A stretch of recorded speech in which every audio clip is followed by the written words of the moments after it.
இது உலகத்திலேயே 110 அடி உயரமுடைய ஒரு மிகப்பெரிய ஒரு கட்டுமானமுடைய தேராக கும்பகோணம் சாரங்கபாணி கோயிலுடைய மிக பிரம்மாண்டமான ஒரு தேர். இதனுடைய சாதாரண எடை என்பது முழுமையாக கட்டப்பட்ட பிறகு 500-550 டன்னுக்கு மேலாக உயர்கின்ற ஒரு பிரம்மாண்டமான தேர். வருகின்ற 30ஆம் தேதி வியாழக்கிழமை காலை சரியாக 8:30 மணிக்கு இந்த பிரம்மாண்டமான சித்திரை பெரிய தேர் என்ற இந்த தேர் வடம் பிடிக்கப்பட இருக்கிறது. தேர் ஓடி வருகின்ற போது ஒட்டுமொத்தமாக இந்த கும்பகோணத்தினுடைய பெரிய வீதிகளே அடைபட்டு போகும். அப்படிப்பட்ட ஒரு பிரம்மாண்டமான தேர் தயாராயிட்டு இருக்கு. இது செய்து எல்லோரும் இந்த தேரோட்டத்துக்கு வாங்க. சித்திரையிலே முத்திரை பதிக்கின்ற ஒரு திருவிழா என் மாநிலத்திலே எப்படி நமது வைகையிலே சித்திரை பெருவிழா நடைபெறுகின்றதோ அதுபோல இந்த மைய மாவட்டங்களிலே மிக பிரம்மாண்டமான ஒரு விழா என்பது இந்த சாரங்கபாணி கோயிலுடைய சித்திரை திருவிழா.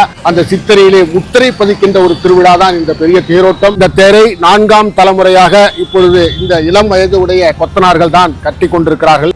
எனவே இந்த பிரம்மாண்டமான ஆசியாவிலே இல்ல உலகத்திலேயே உயரமான இந்த தேரோட்டத்தை கண்டு கழித்து எம்பெருமான் 6ஆம் அருளை பெற்றுய எல்லோரும் வருகை என திருக்கோவில் நிர்வாகத்தின் சார்பாக உங்களை மெத்த பணி ஒன்போடு அழைக்கின்றோம்.